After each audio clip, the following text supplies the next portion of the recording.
ومن سيئات أعمالنا من يهده الله فلا مضل له ومن يضلل فلا هادي له أشهد أن لا إله إلا الله وحده لا شريك له وأشهد أن محمدا عبده ورسوله قال الله تعالى يا أيها الذين آمنوا اتقوا الله حق تقاته ولا تموتن إلا وأنتم مسلمون وقال رسول الله صلى الله عليه وسلم فإن أصدق الحديث كتاب الله وخير الهدي هدي محمد صلى الله عليه وسلم وشر الأمور محدثاتها وكل محدثة بدعة. Amma ba'd.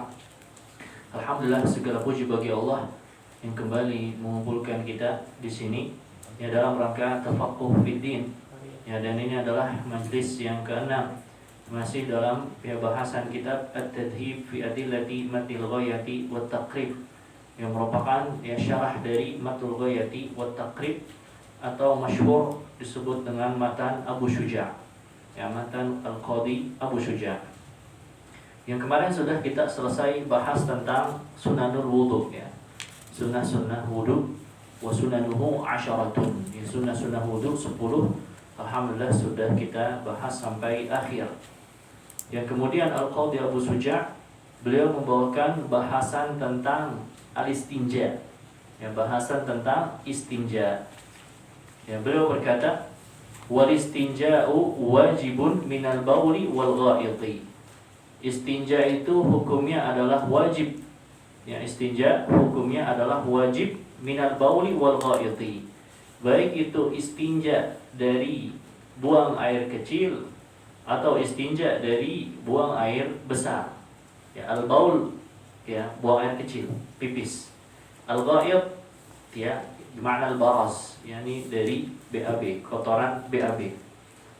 Wal afdal, kemudian beliau menjelaskan metode istinja. Metode istinja ada 3. Wal afdalu an yastanjiya bil ahjari thumma yutbi'aha bil ma'i. Ini cara yang pertama. Istinja yang paling afdal istinja dengan batu terlebih dahulu, thumma yutbi'aha bil ma', kemudian diikutkan dengan air. Ya, kemudian diikutkan dengan air. Ini cara istinja yang pertama dan yang paling afdal. Wa yajuzu an yaqtasira 'ala al-ma'i. Kemudian ini yang kedua. Boleh, cara yang kedua, boleh mencukupkan istinja dengan air saja. Boleh mencukupkan istinja dengan air saja. Cara yang kedua, hanya pakai air. Hanya pakai air. Au ala thalathati ahjarin yunqi bihinnal mahalla. Nah, ini cara yang ketiga. Atau istinja dengan thalathati ahjar, dengan 3 batu. Dengan 3 batu yunqi bihinnal mahalla, yakni mahal khurujin najasah. Yang dengannya, yakni dengan 3 batu tersebut dia membersihkan tempat keluarnya najis tersebut. Ya, membersihkan tempat keluar najis tersebut. Waalaikumsalam. Ini ada 3. Yang salah satu pakai air atau pakai batu. Mana yang lebih afdal, air atau batu? Fa in arada al-iqtisara ala ahadihima fal ma'u afdalu. Jika ingin mencukupkan dengan salah satunya, maka air itu lebih afdal. Ya, air itu lebih afdal. Ya, maka dari sini ya kita dapati ya istinja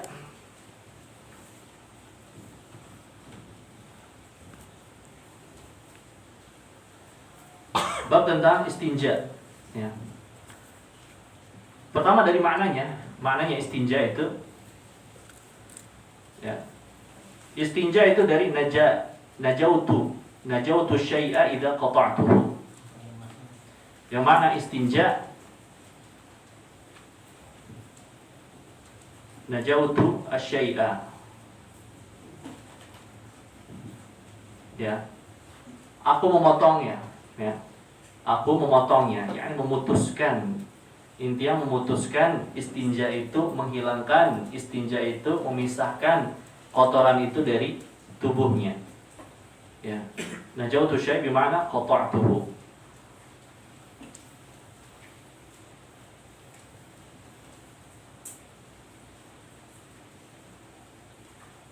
Ya, ini apa? Seakan orang yang istinja itu dia memotong atau memutus ya, atau memisahkan kotoran tersebut dari tubuhnya.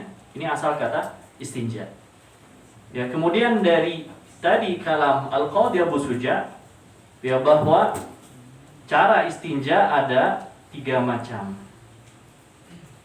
Cara istinja itu ada 3. Ya. Cara istinja itu ada 3. Yang pertama ya, istinja dengan batu terlebih dahulu. Istinja dengan batu ya terlebih dahulu, lalu air ya, lalu air. Ya, ini cara yang pertama. Wal afdalu an yastanjiya bil ahjari thumma yutbi'aha bil ma. Ini kata Qadhi Abu Suja. Istinja dengan batu terlebih dahulu, lalu dengan air. Ini yang paling afdal. Ini yang paling afdal. Cara yang kedua ya,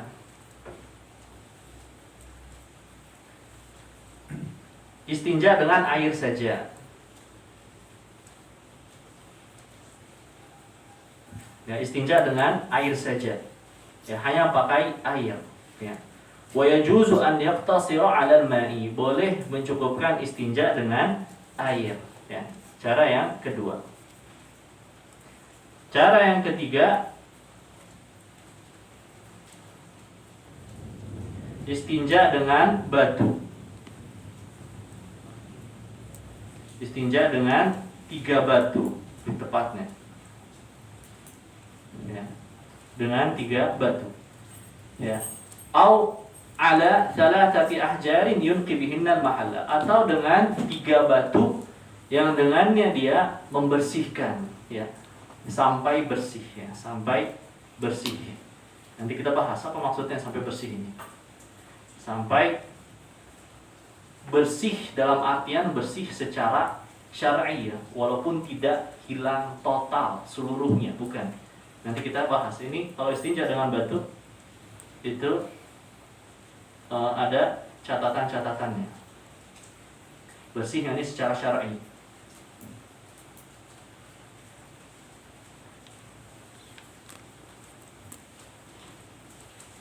Walaupun sebenarnya istinja dengan batu hakikatnya itu tidak menghilangkan kotoran 100%. Ya, tidak menghilangkan kotoran 100%, tapi ada catatan-catatan sehingga istinja dengan batu itu bisa sah. Paham ya? Ini 3 cara istinja. Bisa istinja dengan batu plus air, bisa istinja dengan air saja, bisa istinja dengan batu saja. Dan ini urutannya sudah dari yang paling afdal. Ya, sudah urut dari yang paling afdal. Istinja dengan batu dulu, lalu air. Yang afdal kedua, istinja dengan air. Ya, yang afdal kedua, istinja dengan air. Sebagaimana kata Qadhi Abu Suja, wa in arada al-iqtisara ala ahadihima fal ma'u afdalu. Kalau mau mencukupkan dengan salah satu antara air dengan batu, maka air itu lebih afdal. Ya, maka air itu lebih afdal. Maka urutan kedua itu air. Urutan yang ketiga, istinja dengan 3 batu sampai bersih atau mencukupi secara syar'i. Ya. Ini ya pokok-pokok tentang istinja. Adapun yang pertama, ya, yakni istinja wajibun minal bauli wal ghaiti. Istinja itu wajib. Ya, istinja itu wajib. Kenapa? Karena istinja itu mempengaruhi thaharah salat. Ya, istinja itu mempengaruhi thaharah salat. Dan di hadis-hadis yang sahih dalam riwayat Bukhari dan Muslim dari hadis Abdullah bin Abbas ya, tentang 2 orang yang dikubur, yang salah satunya diazab, sebabnya adalah kana ahaduhuma la yastatiru wa fi riwayatin la yastanzihu minal bauli. Adapun salah satunya tidak menjaga dirinya dari air kencing. Tidak menjaga dirinya dari air kencing sehingga terkena azab. Ya, terkena azab menunjukkan dia telah melakukan perbuatan yang diharamkan. Paham? Menunjukkan dia telah melakukan perbuatan yang diharamkan. Maka yang wajib istinja dengan benar. Yang wajib adalah istinja dengan benar. Ditambah lagi dikuatkan dengan hadis-hadis yang lain, riwayat Daraqutni dan lainnya. Ya. Istanzihu minal bauli fa inna 'ammata 'adzabil qabri minhu. Ya, jagalah, bersihkanlah dari air kencing. Sesungguhnya kebanyakan azab kubur itu karena sebab air kencing. Yani karena istinjanya tidak betul. Ya, karena istinjanya tidak betul. Maka istinja itu hukumnya adalah wajib. Ya, hukumnya dia wajib. Kemudian di sini ya Al-Qadhi Abu Suja menyebutkan cara istinja yang paling afdal. Cara istinja yang paling afdal adalah dengan batu terlebih dahulu, lalu dengan air. Ya, lalu dengan air. Yang hakikatnya ini ada riwayatnya. Ya, dari riwayat Imam Al-Bazzar. Riwayat Imam Al-Bazzar dalam musnadnya dari hadis Abdullah bin Abbas. Ya, bahwa fihi rijalu yuhibbuna ay yatatahharu. Ya, bahwa ayat ini turun tentang penduduk Kuba, penduduk Masjid Kuba. Maka kemudian ditanya oleh Nabi SAW, ini kenapa kalian bisa sampai terpuji seperti ini? Kenapa bisa sampai terpuji seperti ini? Maka dijawab, inna nutbi'ul hijaratal ma'a. Ya, inna nutbi'ul hijaratal ma'a. Mereka bisa terpuji tersebut karenanya ya inna nutbi'ul hijaratal ma'a. Kami mengikutkan istinja dengan batu ya, kemudian dengan air ya.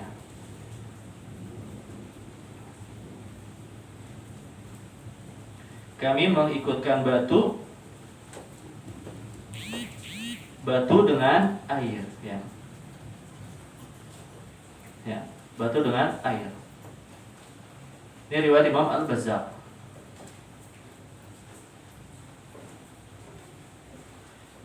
Tapi riwayat ini sebenarnya ada pembicaraan di kalangan para ulama.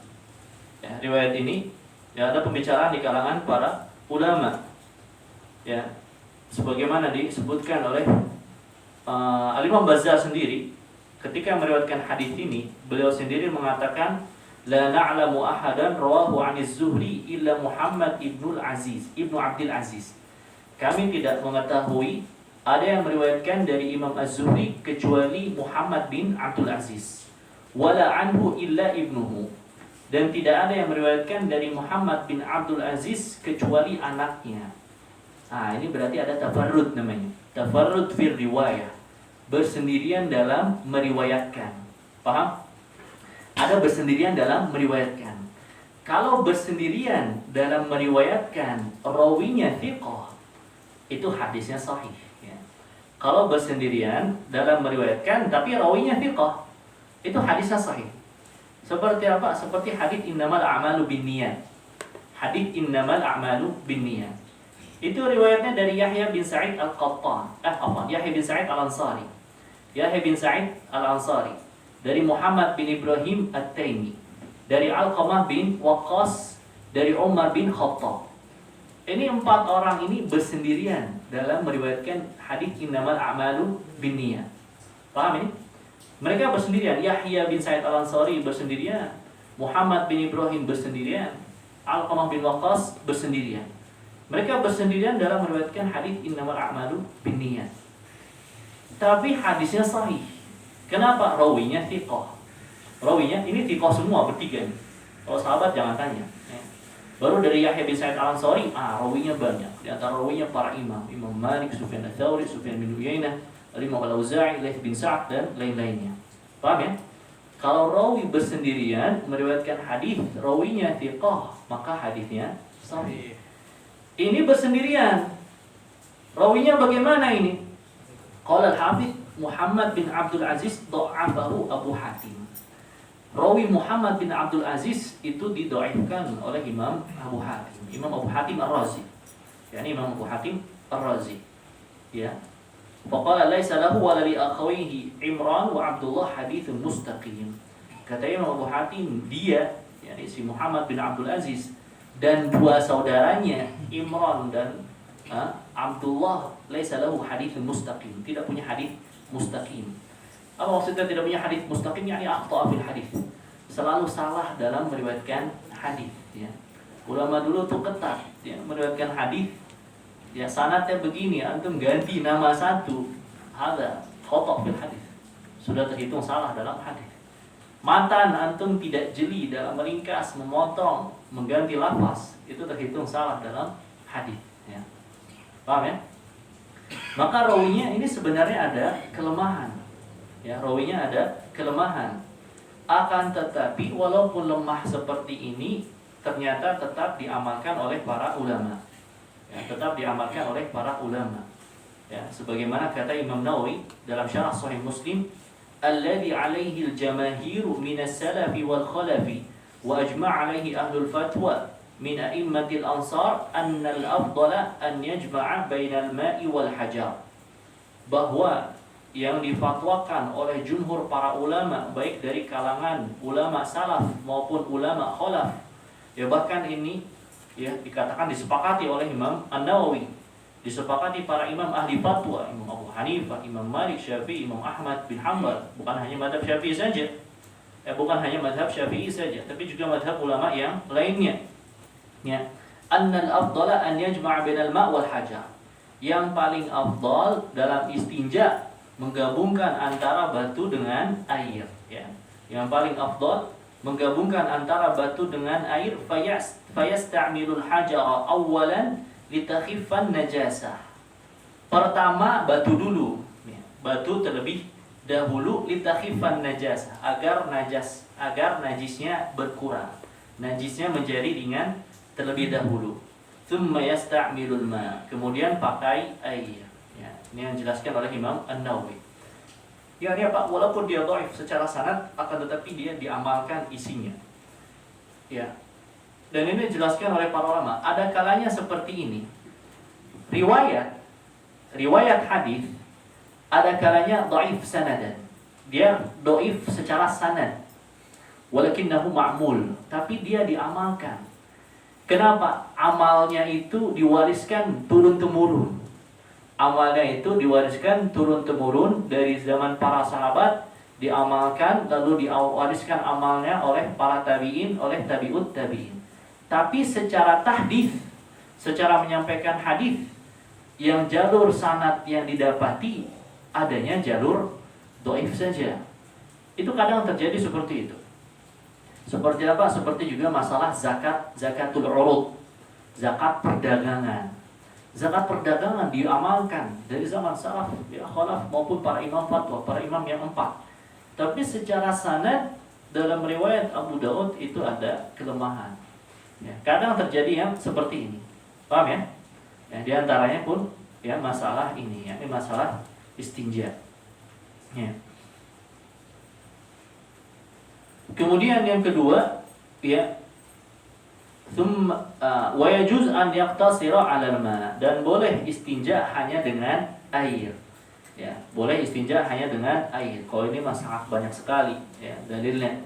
Di antara hadis Anas bin Malik, anna Nabiy sallallahu alaihi wasallam atal gha'ita fa ahmilu ana wa gulamun nahwi idawatan min ma'in, ya, wa anazah.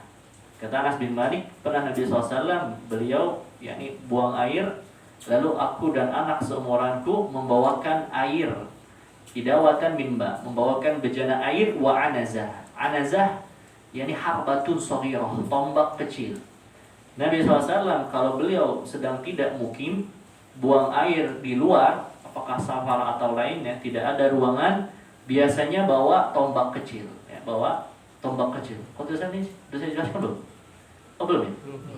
Ya, oh berarti di majelis lain ya, di santri ya kalau nggak salah ya. Berarti hadisnya juga baru awal-awal, Pak. Nabi SAW bawa tombak kecil, maka beliau tancapkan tombak kecilnya, kemudian di tombak ini dipasang apakah selendangnya atau imamahnya. Kalau imamah yang panjang, ya, supaya auratnya tertutup.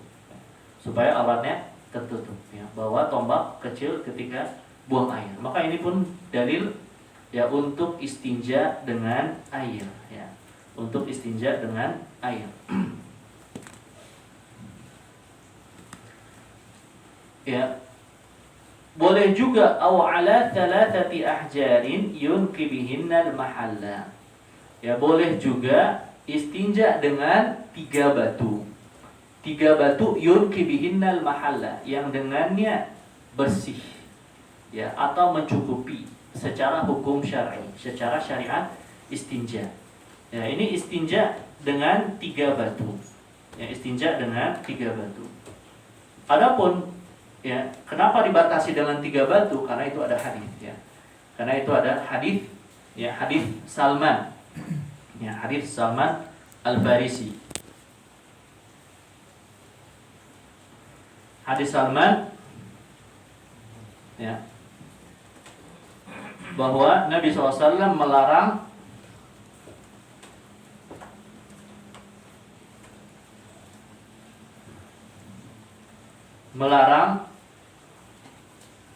istinja kurang dari 3 batu. Melarang istinja kurang dari 3 batu. Ya. Hadis Salman Al-Farisi, hadis yang diriwayatkan oleh Imam Muslim dalam sahihnya. Ya, nahan Nabi SAW an nastanjiya bi aqalla min 3 ahjar. Nabi SAW melarang kami istinja kurang dari 3 batu. Ya, kurang dari 3 batu. Paham ya? Kemudian istinja dengan 3 batu. Kalau kurang dari 3 batu, ada hadis yang lain, hadis Abdullah bin Mas'ud. Hadis Abdullah bin Mas'ud bahwa Nabi SAW ingin buang air, lalu perintahkan Abdullah bin Mas'ud, tolong bawakan 3 batu. Kata Abdullah bin Mas'ud, fa'ataitu bihajarain wa rawdah. Saya bawa 2 batu. Saya bawa 2 batu saja, yang satunya rawdah. Rawdah itu kotoran hewan sudah mengering. Kotoran yang sudah mengering, kan sudah keras. Ya, kotoran hewan bisa mengeras kan? Dikiranya cukup, maka gak dapat 2 batu. Hadis yang lain itu lafaznya lebih panjang.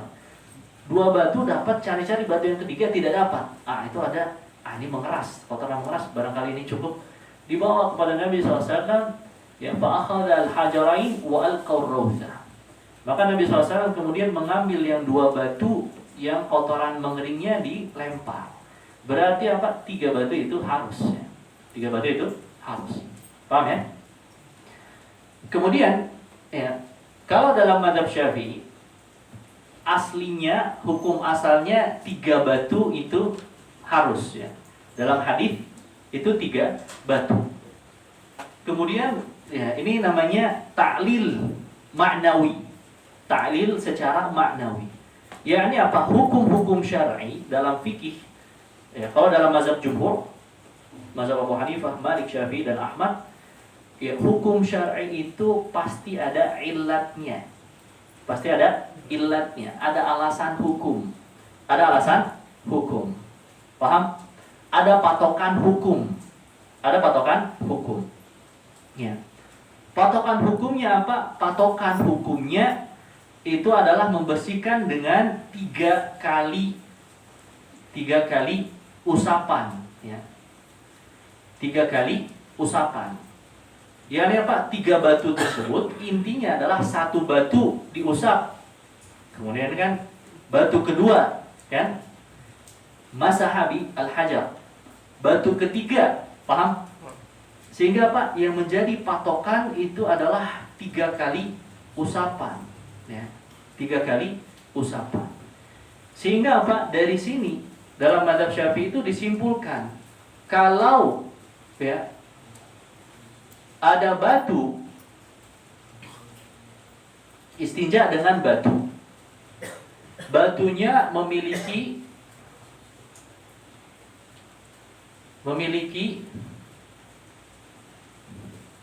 lebih dari 3 sisi, lebih dari 3 sisi, ya. Yang kemudian dia usap dengan masing-masing sisi, usap dengan masing-masing sisi, ya. Maka yang seperti ini boleh juga, ya. Yang seperti ini pun boleh, ya. Yang seperti ini boleh. Paham? Ya. Batunya agak besar. Batunya agak besar, bukan batu kecil. Ya. Dan batunya ternyata memiliki banyak sisi. Dia usap dengan satu sisi, lalu usap dengan sisi yang bukan terkena najis, ya, lalu usap dengan sisi lainnya. Paham? Maka ini pun boleh. Maka ini pun boleh. Ya. Kenapa? Karena intinya mengusap dengan batu yang sisi bersih dan itu mengangkat kotorannya. Paham ya? Ya. Tapi ini istinja dengan 3 batu itu dengan catatan. Dengan catatan apa? Jika terjadi ya inqa, ya. Jika tercapai inqa. Jika tercapai inqa, ya, sebagaimana kata Al-Qadhi Abu Sujah, ya, yunqi bihinnal mahalla, yang dia membersihkan dengannya, yakni dengan 3 batu al-mahalla, tempat keluar najisnya. Yakni apa? Sampai tercapai inqa. Inqa atau bersih mencukupi. Bersih, ya, mencukupi dalam istinja. Paham ini?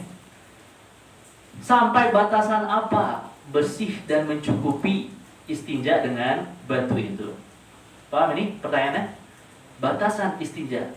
Kalau istinja dengan batu, itu dibahas oleh para ulama, sebenarnya tidak akan bersih 100%. Nggak akan bersih 100%, hilang semua. Beda dengan air. Kalau air kan dia mengalir, dia disiram sehingga membawa kotorannya, baik itu dari kubur atau dari dubur. Tapi kalau batu kan usap, pasti ntar kan ada ya bagian yang tidak terkena batu tidak terbawa. Paham? Masih ada sisanya. Maka bagaimana batasannya inqa atau bersih mencukupi secara syar'i ini? Ya. Maka ini dibahas oleh Allamah Al-Bajuri dalam Hasyiah atas syarah Ibnu Qasim, yang syarah Ibnu Qasim syarah atas matan Abu Syuja. Ya. Yakni apa? Ketika ya anggaplah tersisa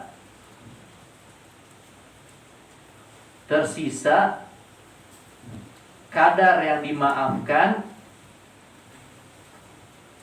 ya, dimaafkan, yang tidak bisa hilang,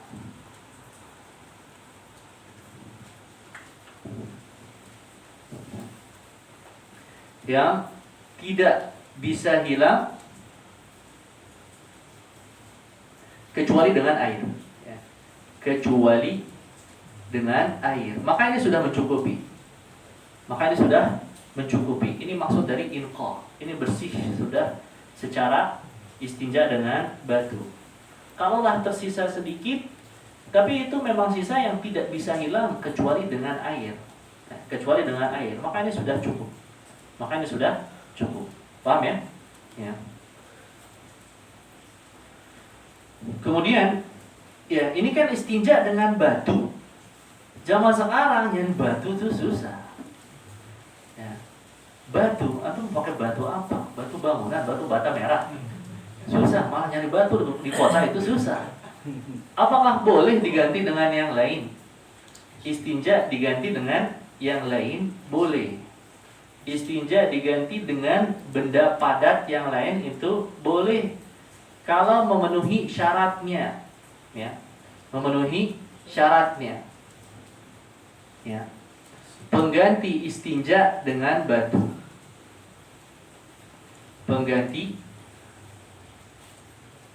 Ya.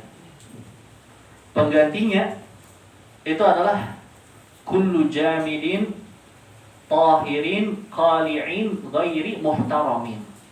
Pengganti istinja dengan batu boleh kalau dia memenuhi 4 syarat, ya, memenuhi 4 syarat, ya. Apa saja syaratnya? Ya. 1, padat, ya. Dia benda padat, bukan benda cair, ya. 2, dia suci. Dua, dia benda suci. Kenapa? Karena kalau najis dari hadis Abdullah bin Mas'ud bawakan rautah, kotoran hewan najis, maka dilempar oleh Nabi SAW, maka disyaratkan dia harus suci. Ya. Qali' itu apa ya? Ya. Menarik atau mencabut najis, ya. Menarik atau menyerap, ya bahasanya, ya. Menarik atau menyerap najisnya. Bukan dia sesuatu yang licin. Tidak bisa istinja dengan batu akik misalnya. Batu akik yang licin. Kaca misalnya, tidak bisa itu. Ya, dia harus, ya, seret, menarik, ya, menyerap sifatnya. Paham, ya? Ya. Kemudian yang keempat, ghairu muhtaramin. Bukan benda yang dihormati.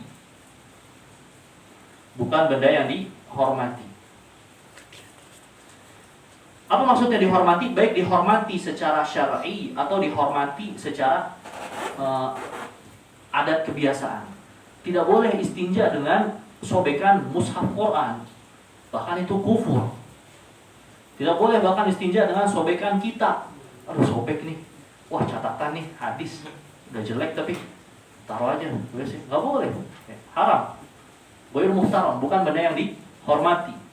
Tidak boleh pula istinja dengan roti. Wah, roti udah busuk nih. Taruh aja biasanya buat istinja. Nggak boleh. Paham? Walaupun makanan seperti apapun, itu ada orang yang mau memakannya. Ya, Maka kalau terpenuhi 4 syarat ini, maka boleh untuk dipakai untuk istinja. Paham, ya? Ya.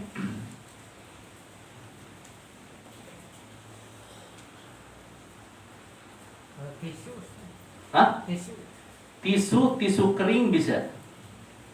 Kalau tisu kering maka bisa. Ya. Istinja bisa dengan batu plus air, bisa dengan air, bisa dengan 3 batu. Ya. Dan yang lebih afdol adalah istinja dengan air terlebih dahulu. Kenapa? Dijelaskan oleh Imam Nawawi, li'annal ma' yutahhirul mahalla taharatan haqiqiyyah. Karena air itu mensucikan secara hakiki, betul-betul hilang, betul-betul terbawa najisnya. Wa ammal hajaru fala yutahhiruhu, innama yukhaffifun najasah. Ya, wa yubihu sholata ma'an najasatil ma'fu anha. Adapun kalau taharah dengan batu, ya walaupun terpenuhi syarat-syaratnya, tapi dia hanya meringankan, mengurangi sebagian besar najisnya. Dan masih tersisa sisa-sisa najis tapi yang dimaafkan. Ya. Sisa najis yang dimaafkan boleh sholat dengannya. Ya. Paham, ya?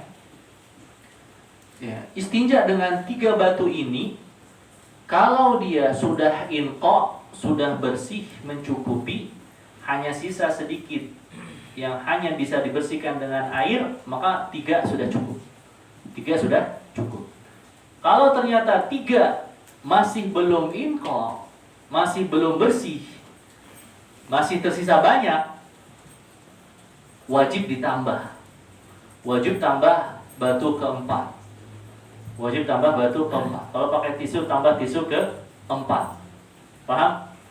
4 belum, tambah tisu ke-5. Ke-6 sudah. Ke-6 lalu sudah. Maka sudah cukup. Secara kewajiban sudah cukup. Tapi kalau selesai bersihnya itu jumlah hitungan genap, paham? Kalau selesai bersihnya, ya, selesainya hitungan genap. Ya. Kalau selesai hitungan genap, misalnya tadi, ya, dicuci, ya, hitungan 6 misalnya, hitungan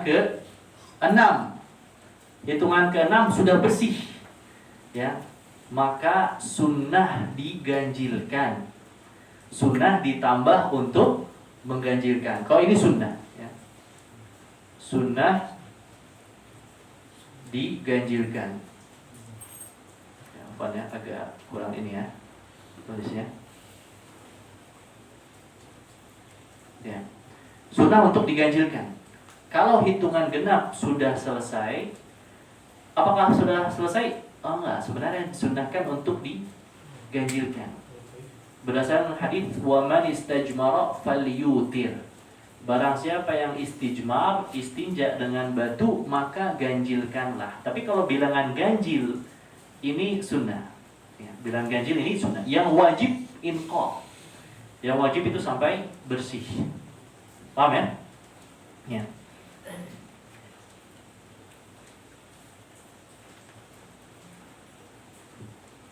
Sampai sini bisa dipahami nih? Ya. Asal pokok istinja.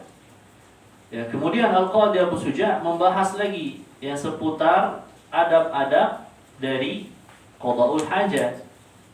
Ya, bahwa wa yajtanibu istiqbal al-qiblati wastidbaraha fi as-sahra'i.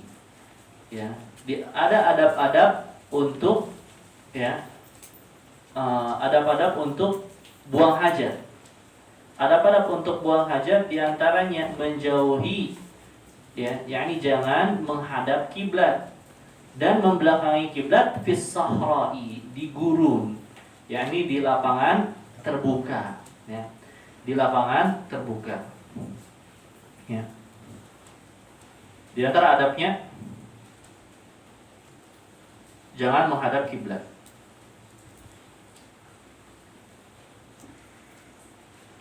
Menghadap kiblat atau membelakangi.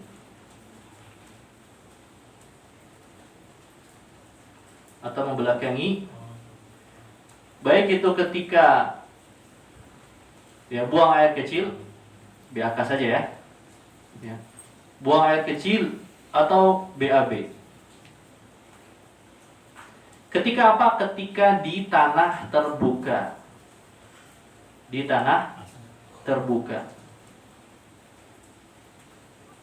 Ya, di tanah terbuka. Kalau di tempat tertutup, di ruangan kayak WC ini, lalu menghadap kiblat, maka bagaimana? Tidak mengapa. Tidak mengapa. Loh, kenapa seperti ini? Karena ada dua hadis, ya. Karena ada dua hadis. Hadis yang pertama hadis Abu Ayyub Al-Ansari. Ya, bahwasanya Nabi SAW bersabda, "Idza ataitumul gha'ita fala tastaqbilul qiblata wa la tastadbiruha, walakin syarriqu aw gharribu." Kalau kalian mendatangi tempat buang air, maka jangan menghadap kiblat, jangan pula membelakangi kiblat. Walakin syarriqu aw gharribu, akan tetapi menghadaplah ke timur atau ke barat, ya. Itu ada hadis ya Abu Ayyub Al-Ansari.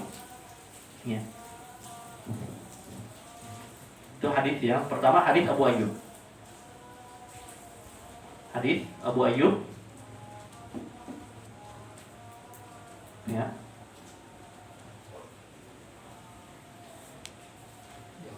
Jika buang air, ya, maka jangan menghadap kiblat.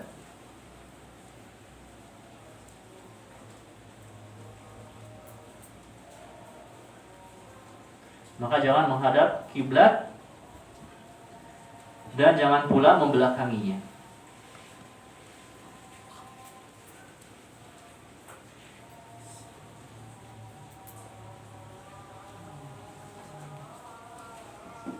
Jangan pula membelakangi. Hadis Abu Ayyub Al-Ansari. Tapi kemudian ada hadis Abdullah bin Umar. Ya. Coba, mana ini berarti buang air terlarang atau tidak? Menghadap kiblat membelakangi terlarang tidak? Terlarang. Tapi ada hadis Abdullah bin Umar.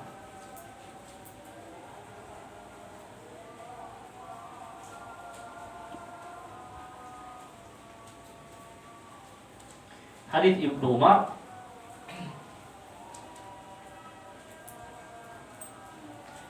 ya, Raqitu yawman ala baiti Hafsata faraitu an-nabiy sallallahu alaihi wasallam yaqdi hajatahu mustaqbil asy-Syami mustadbiral Ka'bah. Hadisnya sahih juga. Saya naik ke rumah Hafsah.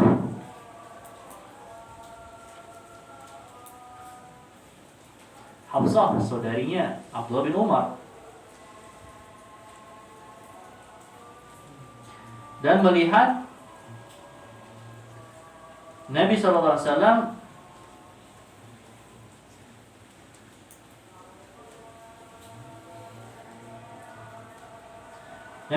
buang hajat menghadap Syam. Syam Baitul Maqdis ya. Syam yakni Baitul Maqdis.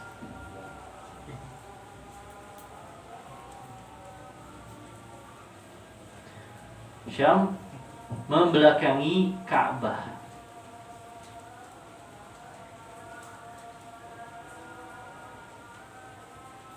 Membelakangi Ka'bah. Paham ini?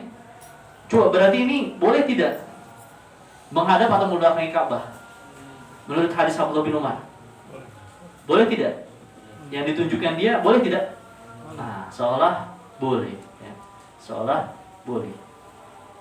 Maka di sini ada bahasannya tentang ini. Tapi tafadhol silakan azan terlebih dahulu.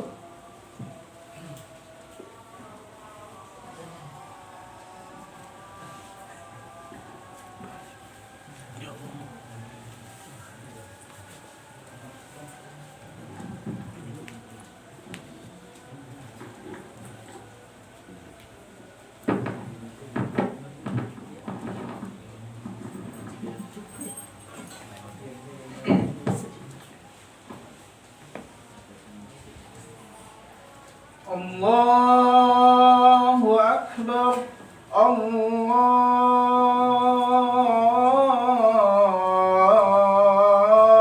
Akbar. Allahu Akbar.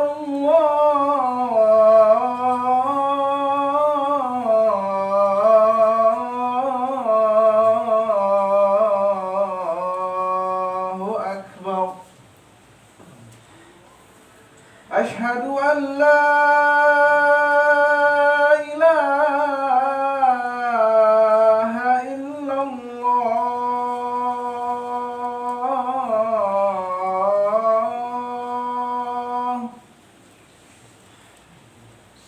أشهد أن لا إله إلا الله.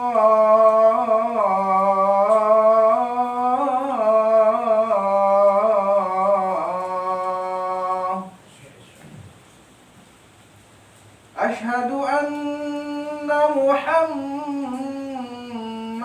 رسول الله.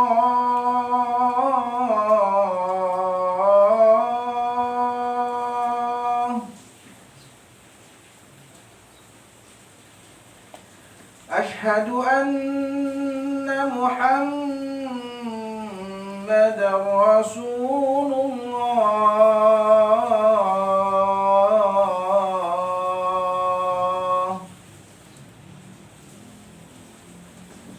حي على الصلاة.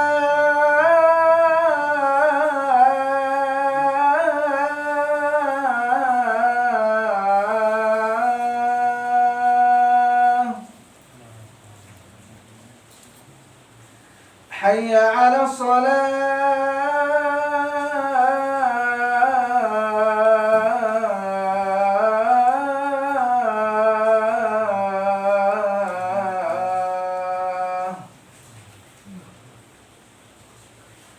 حي على الفلاح.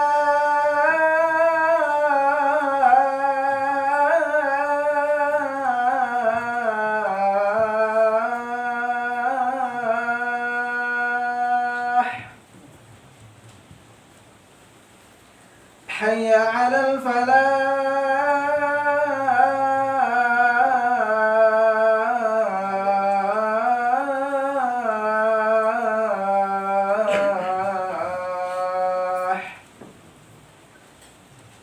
الله أكبر. الله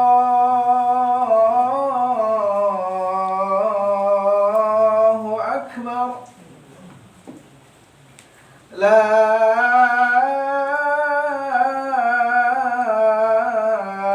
ilaha illallah.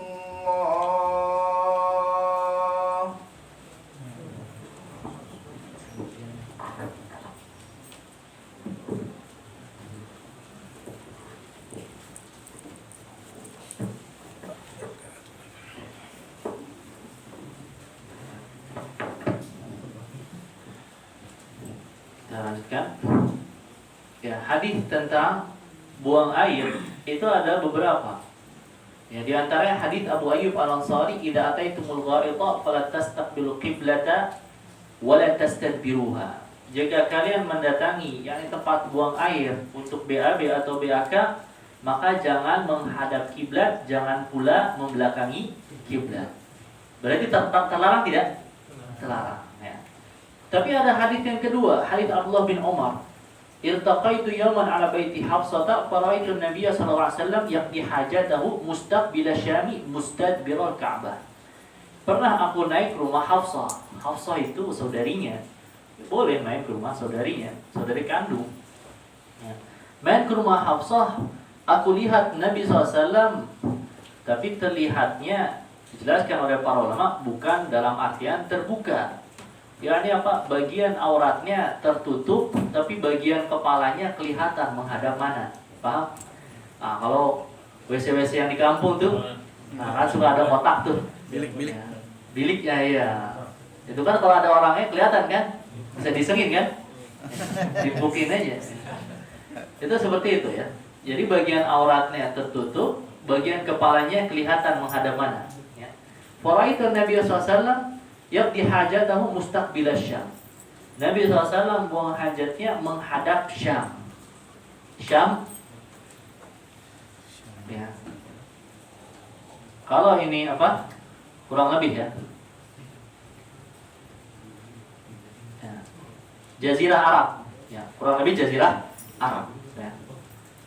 Kalau ini Madinah. Ya. Ini Madinah.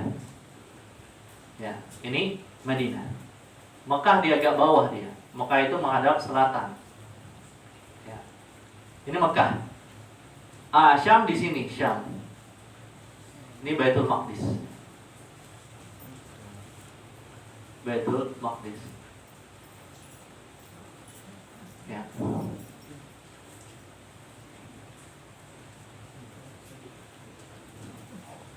Paham ya? Kurang lebih lah Jazirah Arab ini. Ya, kalau Madinah di sini, mustaqbil Syam, menghadap ke Syam, otomatis membelakangi Ka'bah. Otomatis maka jadinya membelakangi Ka'bah. Berarti kalau hadits Abdullah bin Umar boleh tidak? Boleh tidak? Membelakangi atau menghadap kiblat boleh tidak? Seolah menunjukkan boleh. Ya. Seolah menunjukkan boleh. Oleh karena itu dalam bahasan ini ya, para ulama khilaf. Ya. Para ulama khilaf dalam bahasan ini. Jadi bahasan ya buang hajat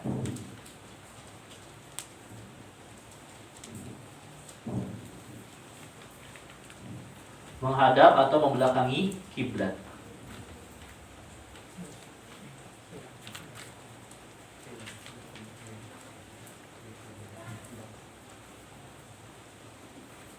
Ya, para ulama berbeda pendapat tentang hal ini.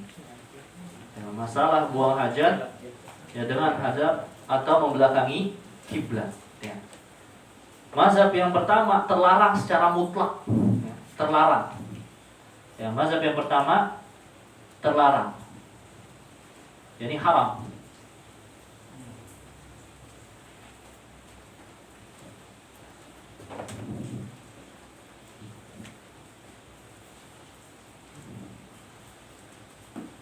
Haram baik menghadap maupun membelakangi.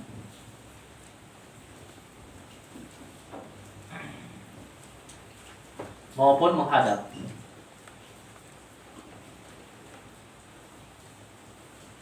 Maupun menghadap kiblat baik dalam maupun luar ruangan. Dalam maupun luar ruangan.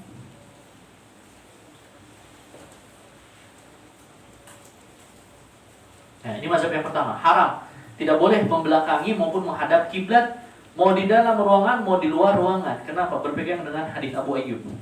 Berpegang dengan hadis Abu Ayyub. La tastaqbilu qiblata bi gha'itin wala baulin wala tastadbiruha. Jangan menghadap kiblat dengan buang air kecil, buang air besar, maupun jangan membelakanginya. Dia pegang hadis Abu Ayyub. Paham?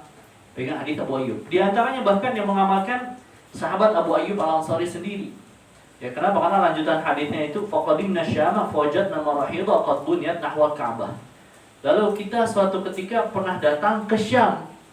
Pernah datang ke Baitul Maqdis, qadarullah WC-nya dibangun menghadap kiblat. Ya, kata Abu Ayyub falan harifu anha wa nastaghfirullah azza wajalla. Maka pas buang air itu kita usahakan agak miring, ya, tapi kemudian kita istighfar, minta ampun kepada Allah. Ya, ini mazhab yang pertama, bahwa tetap tidak boleh yang membelakangi atau menghadap baik di dalam maupun luar ruangan. Paham ya? Ya. Mazhab yang kedua bertolak belakang, boleh, ya. Boleh menghadap atau membelakangi.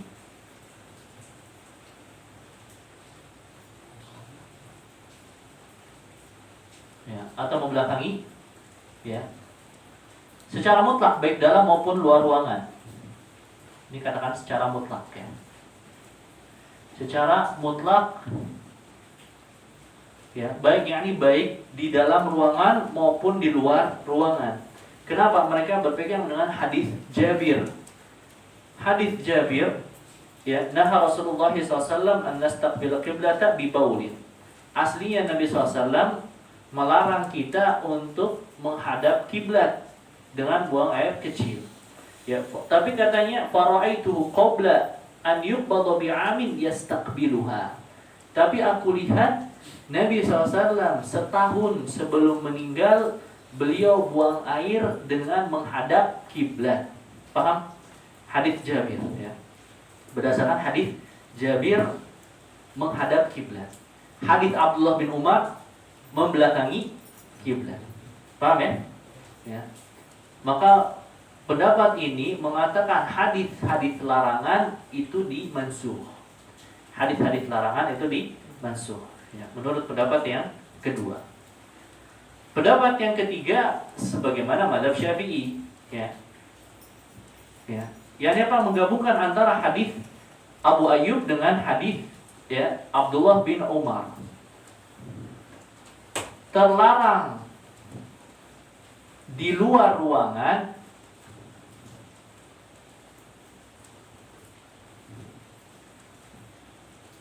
boleh kalau di dalam ruangan, ya. Boleh kalau di dalam ruangan.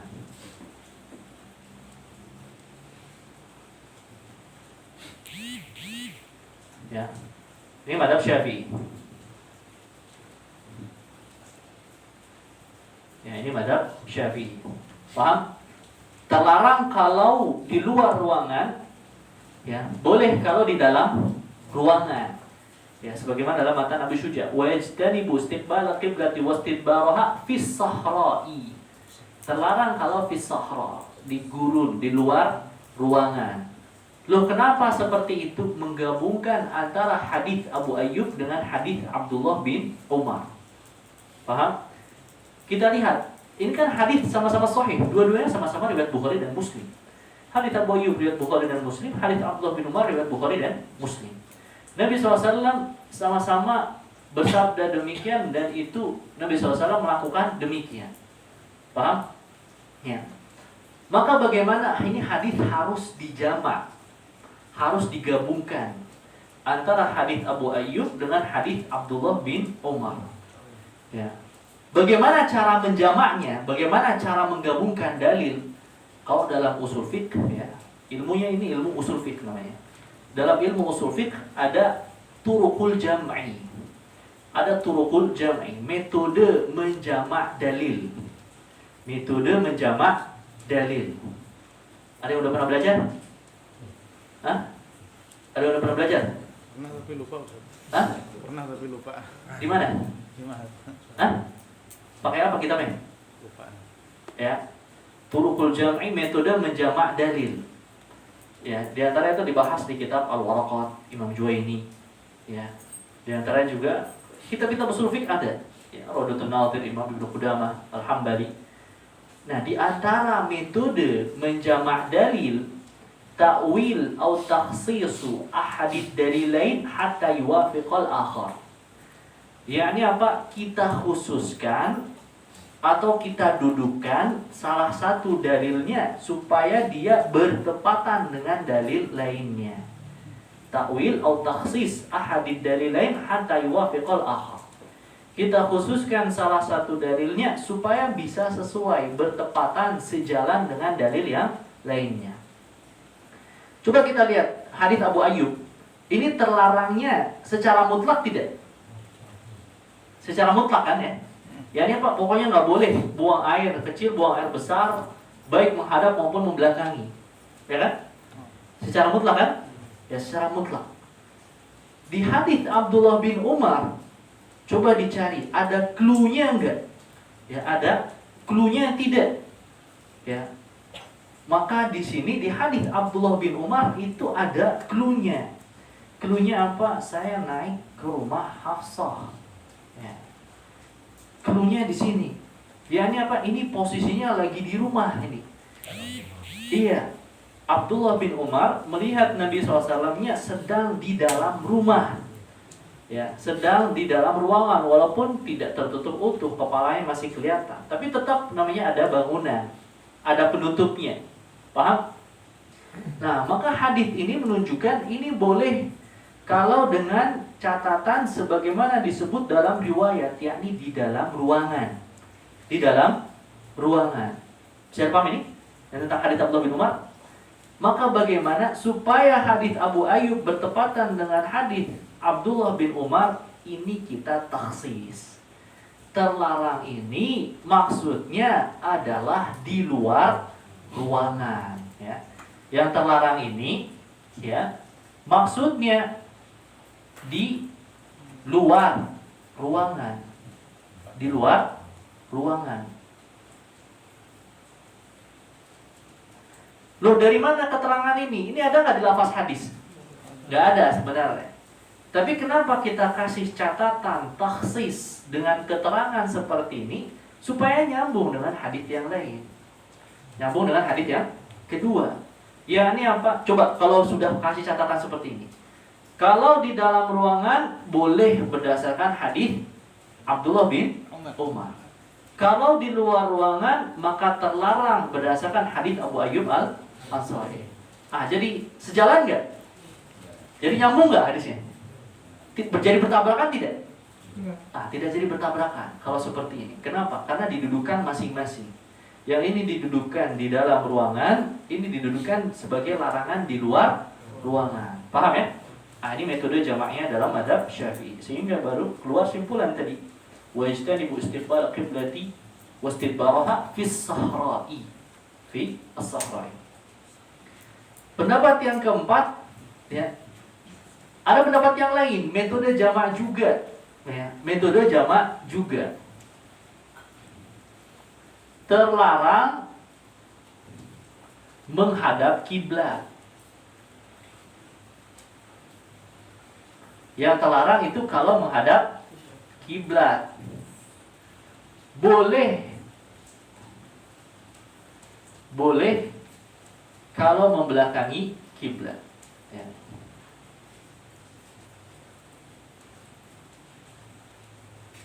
Yang boleh itu membelakangi kiblat. Ya. Ini pendapat Imam Ahmad bin Hanbal. Ya. Ini pendapat Imam Ahmad. Ya. Terlarangnya menghadap kiblat. Kenapa? Mazhab Imam Ahmad juga menggabungkan hadis Abu Ayyub dengan hadis Abdullah bin Umar, tapi beda metode. Kenapa? Karena dilihat bahwa hadis Abu Ayyub al-Ansari yaitu ada dua bagian. Yakni janganlah menghadap kiblat, ya, dan jangan membelakangi kiblat, ya. Larangan ini mencakup dua bagian. Larangan menghadap kiblat, larangan membelakangi kiblat. Adapun dari hadis Abdullah bin Umar, itu ada sisi yang dibolehkan. Sisi yang dibolehkan hanya bagian yang membelakangi kiblat. Paham? Yang ada keterangannya hanya sisi yang membelakangi Ka'bah. Tidak ada keterangan menghadap Ka'bah di sini. Paham? Sehingga apa? Bagian terlarang dari hadis Abu Ayyub bertemu dengan bagian boleh di hadis Abdullah bin Umar. Sehingga dia saling berguguran. Saling berguguran. Ini ketemu nih, ya kan? Saling berguguran. Ini ada larangan, ini ada izin boleh. Ya sudah, saling gugur. Sehingga yang tersisa hanya yang bagian satu. Yang terlarang adalah yang menghadap kiblat, ya. Ini maka ya, kalau dari sini, kalau pendapat yang pertama dan kedua itu hanya memakai salah satu hadis saja, ya. Itu jadi kurang tepat sebenarnya. Kenapa? Karena syariat ini harusnya dibangun di atas semua dalil. Semua dalil itu dipakai. Jangan ditinggal salah satunya, ya. Paham? Pendapat yang ketiga dan empat ini kuat. Kenapa? Karena dia metode jamak. Metode jamak dalil. Ya, metode jamak dalil, semua dalilnya diamalkan, didudukkan. Tinggal wallahualam mana yang lebih kuat antara pendapat ketiga dan keempat. Itu sulit. Ya, itu sulit. Kenapa? Karena itu turukul jam'i. Ya, sama-sama pakai turukul jam'i. Sama-sama metode jamak dalil. Semua dalil yang tidak ada yang digugurkan. Paham? Kalau yang hadis Jabir itu kedudukannya gimana? Kenapa nggak dimasukin? Hah? Yang hadisnya Jabir. Kalau hadis Jabir, faraitu Nabi SAW, ya, qabla an yuqbada bi'am yastaqbiluha. Kalau hadis Jabir dipakai juga, maka sebenarnya itu lebih kuat mazhab yang ketiga. Ya, yani apa? Taksis di hadis Imam Ahmad itu menjadi agak lemah, kecuali kalau yang hadis Jabirnya itu dilemahkan. Karena hadis Jabir itu riwayat Abu Daud dan Imam At-Tirmidzi. Ya, hadis kalau yang ini riwayatnya sahihain. Bukhari Muslim. Hah? Bukhari Muslim. Kalau ini ya, dua-duanya Bukhari Muslim. Kalau yang mazhab pertama dan kedua tadi, yang mazhab pertama Imam siapa? Kalau yang kedua itu mazhab ya Urwah bin Zubair dan Rabi'ah. Kalau yang pertama, Allah alam, yang disebutkan itu hanya sahabatnya saja, ya, Abu Ayyub Al-Ansari. Di antara juga ini yang dikuatkan oleh Syekhul Islam Ibnu Taimiyah. Ya, Syekhul Islam Ibnu Taimiyah.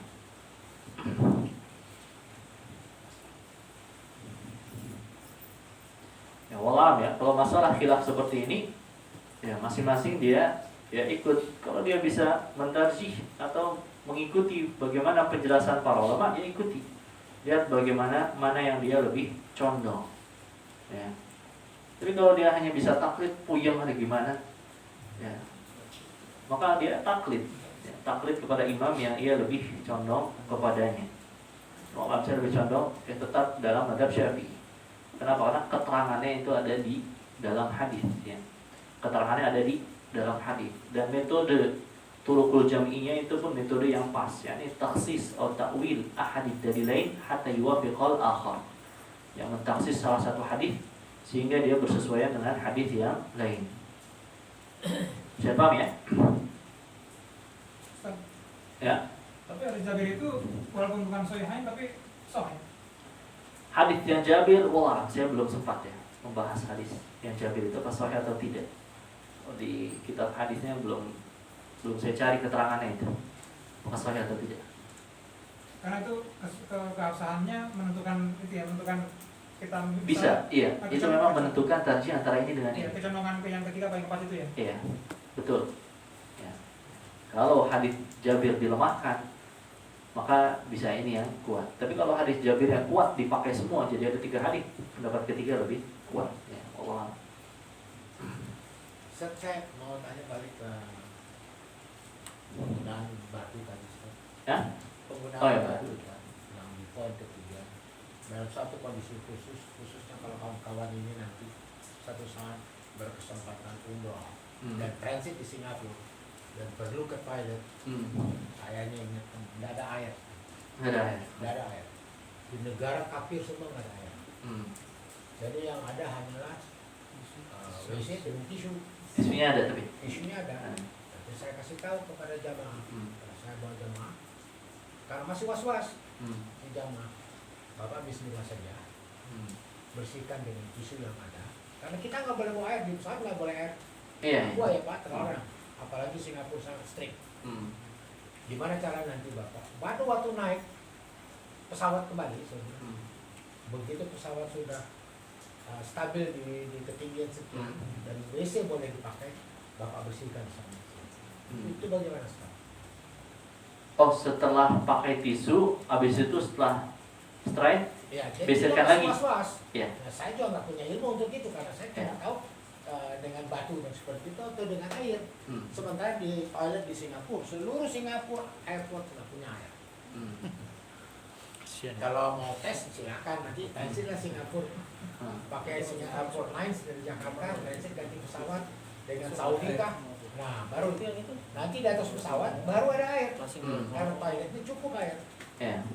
Nah, saya kasih saran, Bapak bersihkan Biasanya tisu di atas pesawat. Ya. Nah, itu dengan karena dari Singapura itu kita akan ketemu Maghrib dan Isya di atas pesawat. Tapi kan harus sholat. Ya. Nah, solusinya begitu saya kasih tahu. Nah, itu bagaimana? Kira-kira tepat nggak? Ya, kalau solusi seperti itu sebenarnya hanya dalam rangka kehati-hatian. Ya. Sebenarnya hanya dengan tisu saja sudah cukup. Tisu saja itu sudah cukup, sudah sah istinjanya. Loh ini masih sisa-sisa. Sebenarnya ada di hadis riwayat Abu Daud. Ya, hadis riwayat Abu Daud, para sahabat kalau dalam dahulu itu air kan sedikit.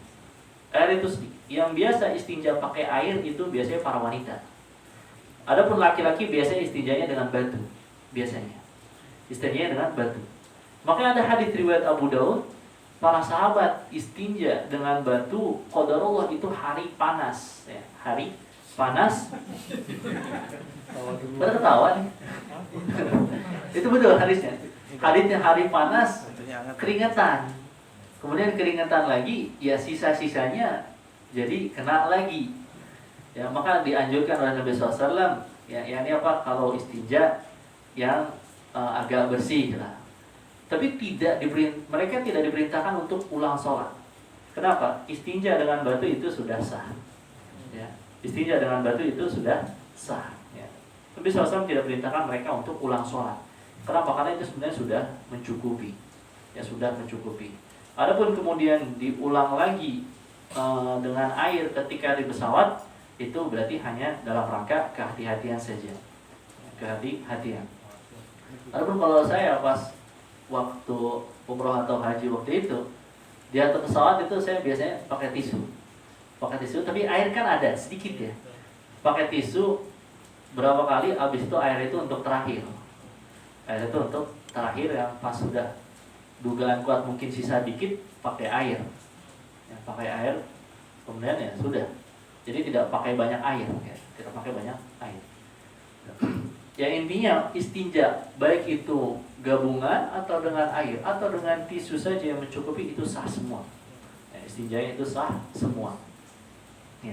Bahkan kalau dalam mazhab Syafi'i bisa dibilang ini yang dimaafkannya itu agak apa ya? Sisa sedikit hingga kadar yang dimaafkan yang tidak bisa dihilang kecuali dengan air. Kalau dalam mazhab Hanafi, kadar yang dimaafkannya sebesar 1 dirham. Kalau sisa 1 dirham, duit 1 dirham, itu nggak apa-apa. Ya, itu kan maksudnya dalam mazhab lain itu kadar dimaafkannya lebih besar lagi. Ya, yang kadar dimaafkan ini memang ijtihad ulama ya. Ijtihad ulama. Di mazhab Hanafi 1 dirham, duit 1 dirham. Gede nggak tuh? Gede, lumayan gede itu. Ya, ini apa? Menunjukkan istinja dengan batu memang tidak bersih total ya. Tidak bersih total 100%, tapi itu sudah sah sebagai istinja Secara syariat. ya. Tadi disampaikan bahwa tidak boleh kita istinja dengan namanya kertas cair gitu ya, yang ada Tisu basah. Yang licin. ya. Licin atau basah. Nah sekarang kan ada tisu basah. Ya. Nah kemudian kita pakai dulu tisu kering Hmm. kan biasanya kan disebutkan tadi mungkin jika laporan itu masih ada tersisa Iya. setelah kita cuci 3 kali dengan tisu Hmm. tidak pakai dengan tisu basah untuk membersihkan ke lebih kayak sama-sama dengan air kan Iya. harus pakai batu kalau pakai air karena sekarang tersedia tisu basah. Iya, tahu. Tapi tisu basah itu sebenarnya muskilah dalam syariat istinja. Kenapa? Tisu basah itu basah. Sedangkan istinja dengan benda padat ini sebisa mungkin dia menarik kotorannya, dan membuat kotorannya tidak menyebar. Kalau kita pakai tisu kering dulu baru pakai tisu basah. Kalau pakai tisu kering dulu sampai inqa, lalu tisu basah hanya anggaplah biar mengalahkan baunya, tidak mengapa. Itu tidak mengapa. Tapi dengan catatan tisu keringnya harus sampai inqa dulu. Soalnya terkadang gini Ustaz, kita udah yakin antara yakin dan tidak ya kalau pakai tisu kan tidak sudah terbiasa dengan air. Iya. Terkadang kan beli perasaan di mall. Iya. Ya, nah kayaknya nggak dong kalau pakai Iya. air. Iya. Tapi air nggak ada, Nah. tisu basah itu aja sih. Iya. Itu sebenarnya saya juga pengalaman sebenarnya. Iya. Dulu pas naik gunung belum belajar fikih. Naik gunung gimana nih, aduh, sakit perut. Itu awal-awal naik gunung ternyata teman-teman udah pada makan minyak ikan kod, pada tahan buang air mereka. Saya nggak dikasih, saya sendirian nggak dikasih. Gimana, waduh, puyeng nih, mesti ini buang air. Ya udah, yang ada juga tisu basah waktu itu ya, tapi waktu itu saya pakai, saya abisin. Tisu basah itu habis sama saya ya, karena yang adanya itu gunung udah lama itu. Tapi kalau tisu basahnya setelah tercapai inqa, maka insya Allah itu tidak mengapa ya. Ganti daun bisa juga Ustaz. Daun yang menyerap, tapi bukan daun yang licin. Kan daun macam-macam ya, daun itu macam-macam. Ada daun yang menyerap, ada daun yang licin. Kalau licin nggak bisa. Daun yang menyerapnya mungkin lebih ke kering dia Ustaz. Hah? Daun kering bisa. Permukaannya kasar gitu. Iya. Tapi kalau daun yang licin nggak bisa. Terus mana ini Ustaz? Kalau semuanya Daun kaktus. Ya. Iya. Terus kita bersihkan tisu basah. Tapi pakai ya kalau di gunung mana nggak boleh pakai daun. Dengan Tergantung. Terus tisu basah kita bersihkan sekitar iya. Sekarang udah gatal. Sebenarnya istinja ini hukumnya jadi wajib karena dia terkait dengan sholat. Maka ketika hukum bayi itu tidak terlalu ketat sebagaimana orang dewasa ya. Intinya yang maslahat buat si bayi saja. Maslahat buat si bayi. Karena wajib ini hukumnya dia terkait toharoh sholat. Lanjut ya. Kemudian Al-Qadhi Abu Suja' melanjutkan di antara adab-adab buang air. Wa yajtanibul baula wal gha'ita fil ma'ir rakidi wa tahta syajaratil muthmirati wa fit tariqi wal dhilli wat thuqbi wa la yatakallamu 'ala al bauli wal gha'iti wa la yastaqbilu syamsa wal qamara wa la yastadbiruhuma. Ya, bahwa di antara adab buang air menjauhi buang air, yakni buang air kecil maupun buang air besar fil ma'ir rakidi, di air yang diam. Di air yang diam. Ya, jangan buang air di air yang diam. Ya, terlarang dalam hadis. La yabulanna ahadukum fil ma'id daimi thumma yaktasilu fihi. Jangan kalian buang air di air yang diam, yang tidak mengalir, kemudian kalian mandi di situ. Ya, jangan. Kenapa ilatnya? Ya jelas, karena buang air, hadisnya buang air. Karena buang air di situ ia memudaratkan orang yang pakai setelahnya. Ya, orang yang pakai setelahnya. Ya. Buang air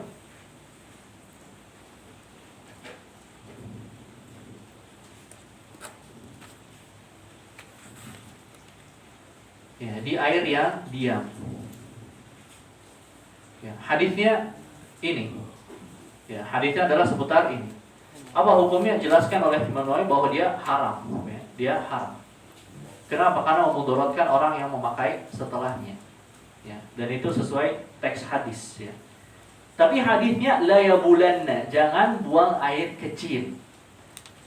Kalau buang air besar gimana? Hah? Iya, kalau dalam mazhab Syafi'i pakai qiyas aula. Qiyas sesuatu yang itu lebih parah, anggaplah. Yang sifatnya lebih parah, lebih kuat.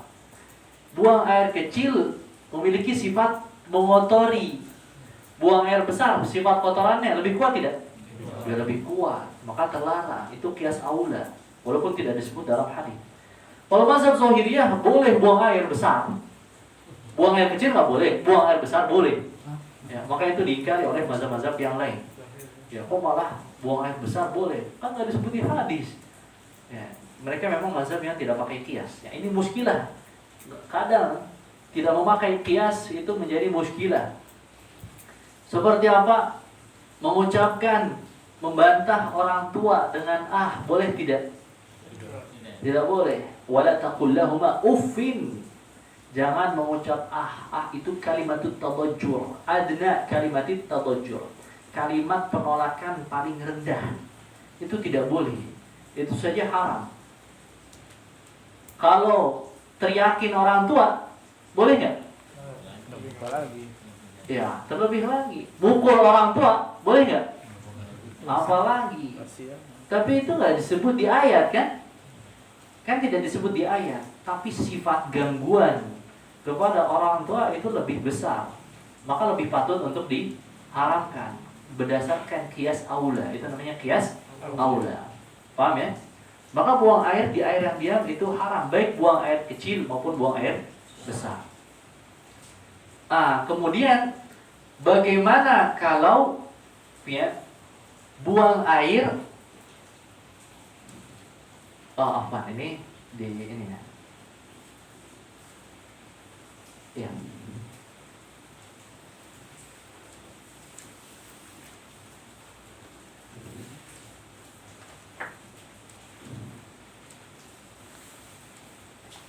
Air sedikit diam ya. Air yang sedikit dan diam maka itu haram ya. Buang air di air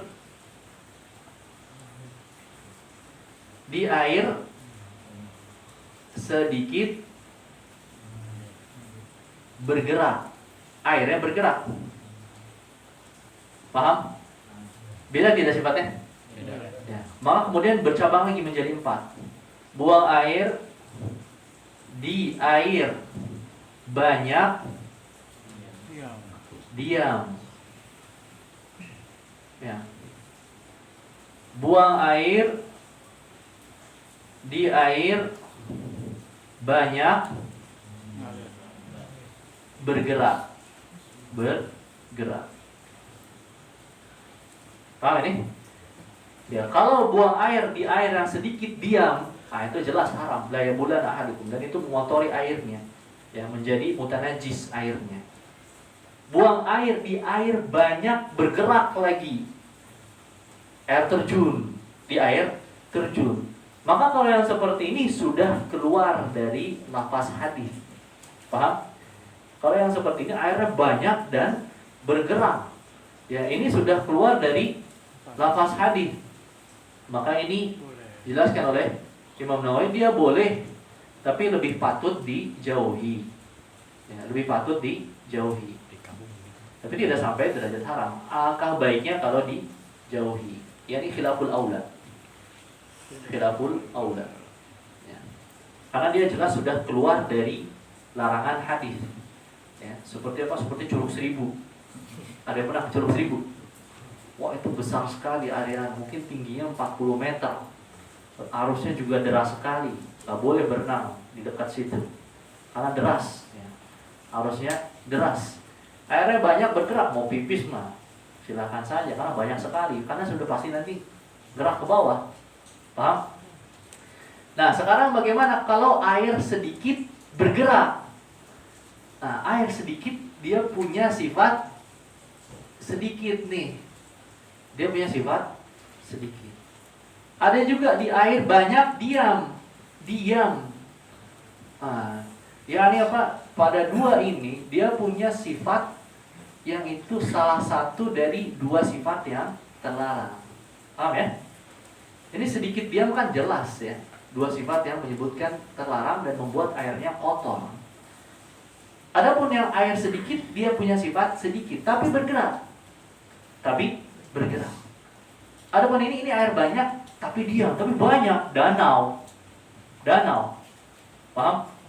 Situ Patenggang. Ada pernah situ Patenggang? Kan besar itu. Jalan-jalan mulu. Gak saya orang emang gak bisa diem orang. Ya, kalau dulu. Ya. Ini bagaimana ini? Kalau ini khilaf ulama. Ya, ini disebutkan. Ya, kalau hatta dalam mazhab Syafi'iyah ini khilaf. Ya. Ini khilaf antara haram atau makruh. Ya. Antara haram atau makruh. Ketika punya sifat, salah satu sifat terlarang ini pun sama, khilaf antara haram atau makruh. Ketika memiliki salah satu sifat saja. Ya, ini dijelaskan oleh Al-Imam Nawawi, wa in kana al-ma'u ya katsiran raqidan qala ashabuna yukrah wa qila yahrum wa lam yakun ba'idan. Kalau airnya banyak tapi diam, maka sebagian ulama ada yang bilang makruh. Tapi kalau berpendapat haram, maka bukan pendapat yang salah. Kenapa? Karena diam itu ada di lafaz hadis. La yabulanna ahadukum fil ma'id daimi. Ada di lafaz hadis keterangan diam. Kalau yang berpendapat haram pun bukan pendapat yang ya, jauh dari kebenaran. Ya.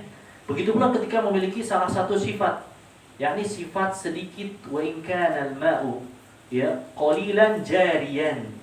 Qala jama'atu min ashabina yukrah wal mukhtar annahu yahrum. Yang dipilih oleh Imam Nawawi bahwa kalau sedikit tapi bergerak maka haram. Yang dipilih oleh Imam Nawawi itu haram. Tapi sedikit ini sebenarnya dia tidak tercakup dalam lafaz hadis. Kenapa? Karena punya sifat bergerak. Ya. Sedangkan yang terlarang dalam hadis, ya, la yabulanna ahadukum fil ma'id da'imil ladzi la yajri, di air yang tidak bergerak. Ketika airnya punya sifat bergerak, mafhum mukhalafahnya, hukumnya berbeda dari yang disebut di dalam lafaz hadis. Ya, ini tidak sampai derajat terlarang. Ya, ini khilafnya kuat ya. Ini khilafnya kuat sesama Syafi'iyah.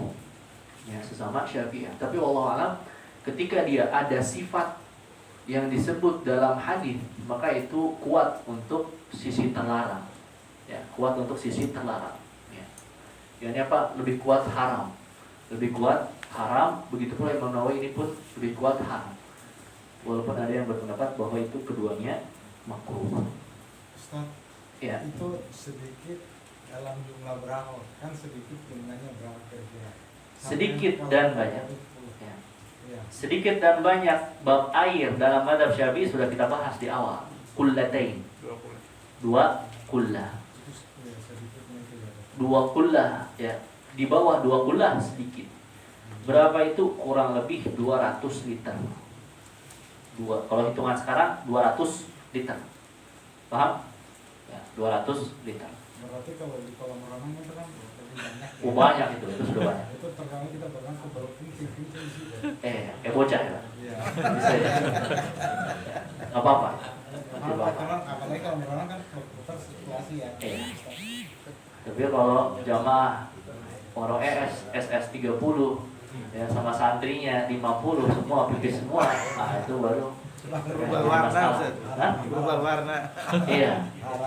Karena sepakat ya, ijma ketika air yang banyak, air yang sangat banyak terkena najis yang sangat banyak sampai berubah, itu juga mutanajis. Itu ijma. Ya. Ijma para ulama. Kali Ciliwung Kasihan tinggal dibakar Ciliwung. Iya, udah hitam. Bukan coklat lagi, hitam. Ya. Kan enak juga, Sedikit lah. Ya itu, ya. Allahu a'lam.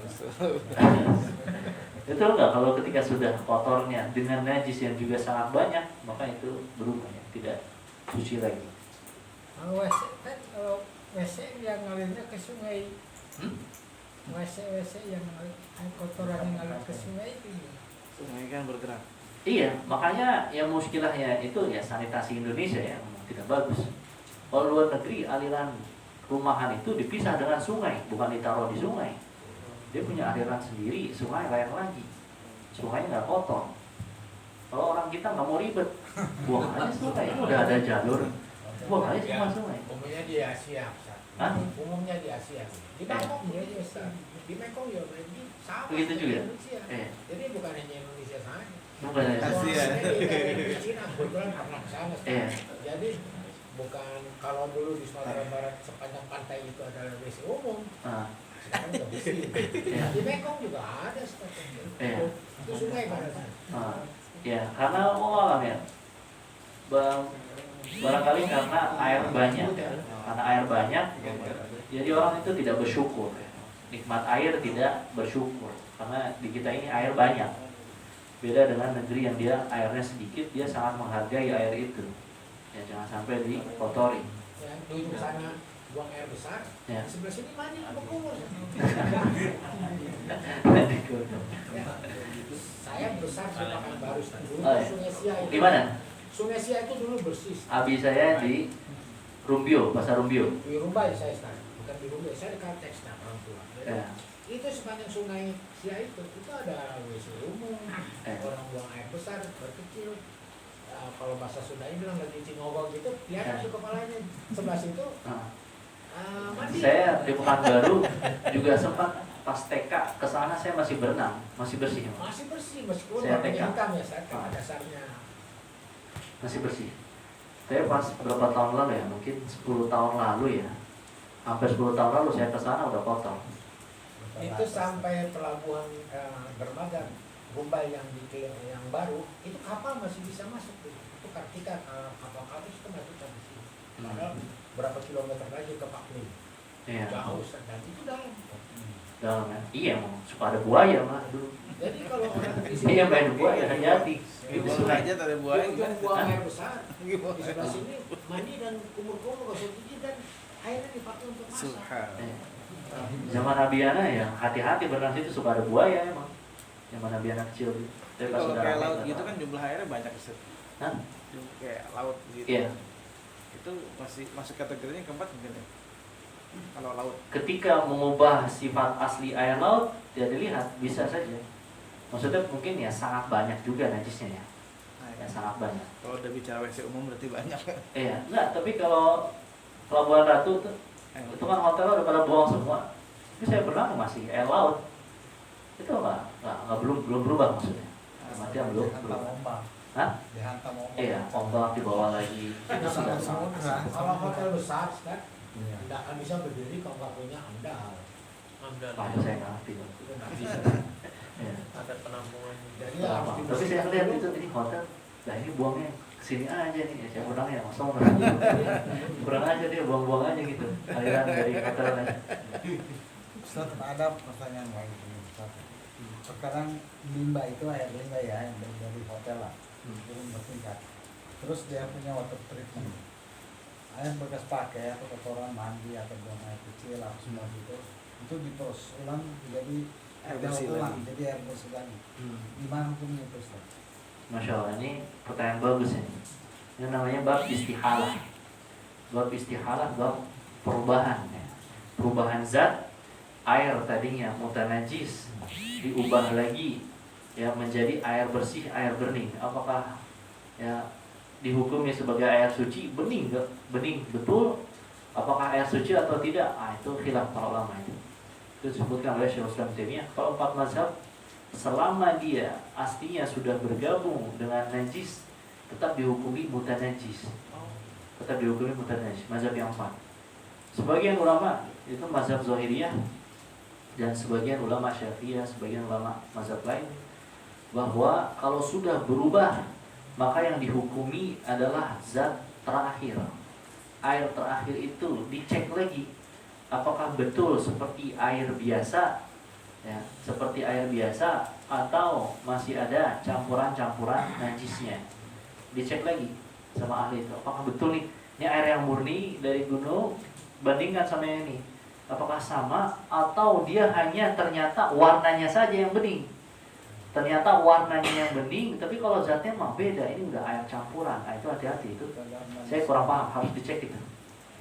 Maksudnya saya nggak tahu hakikat airnya, itu harus dicek. Kalau jumhur gimana sih? Hah? Pendapat jumhur. Kalau jumhur tetap bukan najis, walaupun sudah berubah seperti air yang suci, ya, seperti zat yang suci, bukan najis. Masya Allah. Masya Allah. Lanjut bagaimana nih? Masih ada. Hah? Masih ada ya? Ya, ini sudah dikit ada Kurang ini. Kemudian wa tahta syajaratil muthmirah. Jangan buang air di bawah pohon yang berbuah. Ya, di bawah pohon yang berbuah. Ini berdasarkan ya hadis dalam riwayat Imam At-Tabarani dalam Mu'jam Awsat. Ya, bahwa Nabi SAW melarang an yatakhalla rajulu tahta syajaratil muthmirah aw ala diffati nahrin jarin. Nabi SAW melarang buang air di bawah pohon yang berbuah. Kenapa? Ya mudarat. Mudarat pertama, mudarat ya buahnya. Kedua, jadi orang nanti, waduh ini orang pada buah habis ini buahnya kan kesini, ini buahnya gimana ya? Ya kan orang jadi tidak enak menikmati buahnya, paham? Ya, tidak enak menikmati buahnya. Ya. Walaupun hadis ini pun dibicarakan ya tentang kesohihannya. Ya, di riwayatnya itu ada Furat ibn Sa'ib. Ya, Furat ibn Sa'ib dikatakan oleh Imam Bukhari bahwa dia rawi yang matruk. Ya. Wa fit tariqi wadhil, dan juga jangan buang air di jalan. Wadhil dan naungan, di jalan manusia atau tempat orang berteduh, ya. Jangan buang air di situ. Ya, ini berdasarkan hadis yang sahih diriwayatkan oleh Imam Muslim dan lainnya, ittaqul la'anain alladhi yatakhalla fi tariqin nas aw dhillihim. Jauhkanlah dua hal yang mendatangkan laknat. Apa itu? Buang air fi tariqin nas, buang air di jalan manusia. Orang biasa lalu lalang dia buang air di situ. Aw dhillihim, atau naungan manusia. Atau naungan manusia. Tidak boleh itu mengganggu manusia. Pernah ada jalan di tokonya dekat Masjidil Haram, ada kotoran manusia. Ya ampun, itu kan kurang ajar ya. Dekat banget dengan Masjidil Haram, di jalan dekat Masjidil Haram. Ya padahal di situ bentar lagi udah ada WC. Dia malah di jalan. Orang waras atau orang gila. Ya, ini tidak boleh sebenarnya buang air di jalan atau naungan manusia. Wathuqbi, ya, yang juga tidak boleh buang air di lubang, ya, di lubang. Ini berdasarkan hadis Abdullah bin Sarjas, ya, nah Rasulullah SAW an yubalatil juhri. Nabi SAW melarang untuk buang air di lubang, ya, buang air di lubang. Dan dibahas oleh para ulama, kenapa lubang itu hati-hati, bisa jadi itu lubang binatang, lubang ular, ya, lubang kalajengking yang mudarat buat antum yang buang hajat, ya. Atau lubang, dijelaskan juga para ulama, barangkali itu masakinul jin, tempat tinggal jin. Antum buang air di rumahnya dia, ya nanti dibalik isengin sama jinnya. Paham ya? Jangan buang air di lubang. Kemudian wala yatakallamu 'alal bauli wal ghaiti. Dan jangan berbicara ketika buang air kecil dan buang air besar. Ya, jangan berbicara ya, ketika buang air kecil dan buang air besar. Ya, ini berdasarkan hadis ya, riwayat Imam Muslim. Ya, anna rajulan marra ala Rasulillah SAW wa huwa yabul fasallama alaihi falam yarudda alaihi. Pernah Nabi SAW sedang buang air, ada orang malah ucapkan salam. Ya, Assalamualaikum. Maka Nabi SAW enggak jawab. Nabi SAW tidak menjawab. Allah apakah menjawab setelah itu atau tidak. Tapi di hadisnya hanya sampai sini. Dan juga ada hadis riwayat yang lain. La yakhruju rajulani yadribani al-gha'ita kashifaini an awratihima yatahaddatsani fa inna Allah yamqutu ala dhalik. Ya, jangan sampai dua orang yang kemudian buang air membuka auratnya, ya keduanya saling berbicara. Nah, pipi samping-sampingan sambil ngobrol. Nah, itu jangan tuh. Di mall banyak itu. Hah? Iya, sambil ngobrol, nggak boleh. Ya. Itu tidak boleh. Fa innallaha yamqutu 'ala dzalik. Allah murka terhadap seperti itu. Ini ancamannya sebenarnya keras ya. Ya, tapi hadis ini dhaif ya. Hadis ini dhaif. Kalau para ulama seperti ini, ketika ada hadis sebenarnya ketat, yakni maknanya wajib atau maknanya haram keras, paham? Tapi dari segi sanad dia dhaif ya. Dari segi sanad dia dhaif. Maka itu sebenarnya ya, apakah sebagai sabda Nabi dia agak diragukan, sehingga derajat yang terkandung di dalamnya menjadi kurang. Derajat yang terkandung di dalamnya menjadi kurang. Yakni yang tadi yang perintah wajib menjadi sunnah. Seperti apa? Seperti hadis baca basmalah ketika wudu. La wudu alima lam yadhkur ismallahi alaihi. Itu tentang kesohihannya ada kalam para ulama. Sehingga apa? Untuk mengatakan basmalah sebagai syarat sah atau rukun wudu itu berat. Karena ada kelemahan dalam sanadnya sehingga turun menjadi sunnah. Paham ya? Begitu pula ini yang ancaman tapi dalam sanadnya ada kalam para ulama, maka turun ya setidaknya menjadi makruh ya. Kemudian wala yastaqbilu syamsa wal qamara wala yastadbiruhuma. Di antara adab yang buang air jangan menghadap matahari dan bulan dan jangan pula membelakanginya. Bagian yang ini termasuk yang dikritisi dari matan Abu Syuja ya, termasuk yang dikritisi dalam matan Abu Syuja, dan ini tidak muktamad dalam madhab Syafi'i. Ya, ini tidak muktamad dalam madhab Syafi'i, walaupun ada ulama Syafi'i yang berpendapat seperti ini.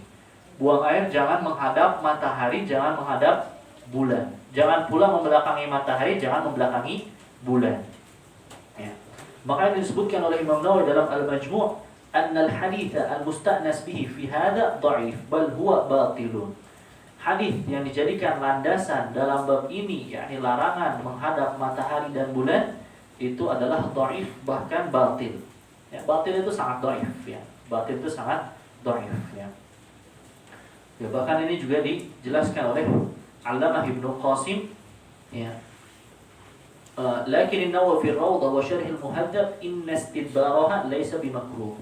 Imam Nawawi dalam kitabnya Rawdatul Talibin dan juga Syarah Muhadzab yakni Al-Majmu' Syarah Muhadzab mengatakan membelakangi keduanya itu tidak makruh. Membelakangi keduanya itu tidak makruh. Ya.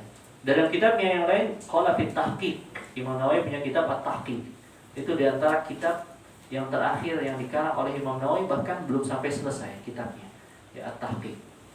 Inna karahata istiqbaliha la aslalaha. Inna karahata istiqbalihima la aslalaha. Makruhnya menghadap matahari dan bulan la aslalaha. Itu tidak ada asal usulnya. Tidak ada hadis yang sabit tentang itu. Ya, tidak ada hadis yang sabit tentang itu. Maka Allah ini termasuk bagian yang dikritisi dari matan Abu Syuja, bahkan oleh sesama ulama Syafi'iyah sendiri. Ya. Alhamdulillah, dengan demikian kita ya selesai ya tentang bab istinja. Mungkin ada yang tanya? Ya. Kencing sambil berdiri. Hah? Hadisnya kencing. Kencing sambil berdiri. Ya. Ya. Nabi SAW pernah kencing sambil berdiri. Hadis sahih. Hudzaifah bin Yaman. Ya. Atan Nabi SAW subatata qaumin fabala qa'iman. Nabi SAW mendatangi ya tempat pembuangan sampah suatu kaum, lantas pipis berdiri. Ya, maka dilihat ya, itu kalaulah ada hadis Aisyah ya, man haddatsakum anna Nabi SAW bala qa'iman faqad kadzab. Barang siapa menyampaikan kepada kalian bahwa Nabi SAW pipis sambil berdiri, maka dia telah dusta. Itu dibawa sebatas pengetahuan Aisyah. Sebatas pengetahuan Aisyah, di rumahnya Nabi SAW tidak pernah pipis berdiri. Sebatas pengetahuan.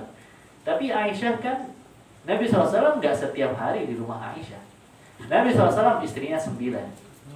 Nabi SAW meninggal istrinya 9. Aisyah dapat jatah 2 hari. Jatah dia dan jatah Saudah. Jadi total 9 hari Nabi SAW di rumah Aisyah itu hanya 2 hari saja. 7 hari lainnya Aisyah itu tidak lihat. paham? Maka itu disebutkan oleh para ulama itu dibawa bihasabi ilmiha, sebatas pengetahuan Aisyah. Adapun nyatanya Nabi SAW pernah pipis sambil berdiri. Ya walaupun anggaplah ya karena ada hadits Aisyah, ya sepatutnya makruh lah, tidak patut. Kalau bisa duduk maka duduk. Adabnya ada. Iya, adabnya duduk sambil jongkok. Allah, ya, silakan. Membersihkan kencing tadi saat pakai pakai batu itu gimana? Hah? Kalau Ya, bagus sekali. Bagaimana itu dijelaskan kalau di kitab-kitab fikih yang hasyiah-hasyiah dijelaskan. Ya, kenapa? Karena ada hadis la yumsikanna ahadukum dzakarahu biyaminihi wa huwa yabul. Jangan kalian ya memegang kemaluannya dengan tangan kanan. Tidak boleh pegang dengan tangan kanan. Berarti pegang kemaluannya dengan tangan kiri. Pegang dengan tangan kiri, ujungnya dibersihkan dengan tangan kanan. Apakah disiram atau dipakai tisunya? Tisunya diusapnya pakai tangan kanan. Ya, ini pegang pakai tangan kiri. Ya, paham? kalau yang ke batu itu kan? Hah? Kalau yang pakai batu bisa. Sama juga, sama. Ya, pegangnya dengan tangan kiri, yang pegang kemaluannya, alat pembersihnya bersihkan dengan tangan kanan. Ustaz tadi sebutkan bahwa tidak boleh kita berbicara pada saat buang air besar atau Iya. buang air kecil. Terus bagaimana? Terkadang kita temukan di WC mungkin orang-orang kafir ya, Ya. yang melakukan dia baca buku sambil Baca buku. Itu kan kebiasaan orang kafir. Ya, dia di WC emang suka lama. Ya, baca buku. Kalau kaum muslimin ngerokok biasanya. ya merokok. Rasa Hah? Minum Ya. asap. itu kan enggak. Kebutuhan. Boleh kalau bukunya buku tentang Islam nggak boleh. Ya. Itu termasuk penghinaan, tidak boleh. Kalau koran atau majalah biasa itu Ya. bagi orang Islam, Bagi orang Islam iya. dengan membaca. Kalau itu bacaan yang mengandung keislaman tidak boleh, itu haram karena termasuk penghinaan. Iya. Quran atau kitab hadis atau kitab ilmu, maka itu tidak boleh. Itu penghinaan buat kitab tersebut. Jangankan bawa ke WC. Ya. Imam Nawawi jelaskan di kitab At-Tibyan, tawassudu yahrumu tawassudu kutubul ilm. Kitab ilmu jadikan alas tidur. Ya. Itu saja haram. Ya, tidak boleh. Tapi kalau kitabnya, bukunya buku umum seperti koran atau apa, Allah alam. Adabnya di dalam WC seperti itu jangan lama. Jangan lama. Kenapa? Inna hadhil hashush muhtadarah. Sesungguhnya WC itu dihadiri setan. Dihadiri setan. Ngapain betah di dalam? Ya sebenarnya di antara adabnya jangan lama di dalam. Selesaikan secepatnya. Bukan malah betah. Ya, sambil main HP, baca koran. Bentar lagi ngopi gitu. Sama satu lagi Ustaz. Kalau Ya. ketika kita kayak misalnya di alam nih, di hutan atau di mana, tetap baca doa pas kamar mandi itu yang kalau minal khubzi wal khaba'is itu. Iya, tetap baca. Kapan bacanya atau kapan itunya? Bagus sekali ini, yakni menjelang buka aurat. Menjelang turun untuk buka aurat, maka tetap baca. Ya. Posisi yang ketika di lapangan terbuka itu posisi awalnya adalah menjelang buka aurat. Ada kan? Silakan. Ya. Ketika kita anak kita kan punya buku-buku pelajaran gitu Ustaz. Terus kan ada tulisan hadis atau dari Al-Qur'an itu. Sebaiknya bagaimana Ustaz buku-bukunya itu? Buku anak. Iya, buku anak kan kadang-kadang kalau sudah numpuk kan pasti kita bingung ini buat apa kan gitu. Ya. Ya. Boleh bagaimana untuk menyelamatkan supaya jangan sampai Dibakar. dibakar. Dibakar atau diberikan kepada yang membutuhkan. Kalau dia masih mau dipakai untuk belajar, misalnya buat anak-anak fakir miskin untuk belajar, ya, diberikan, atau kalau tidak mau dibakar. Ya.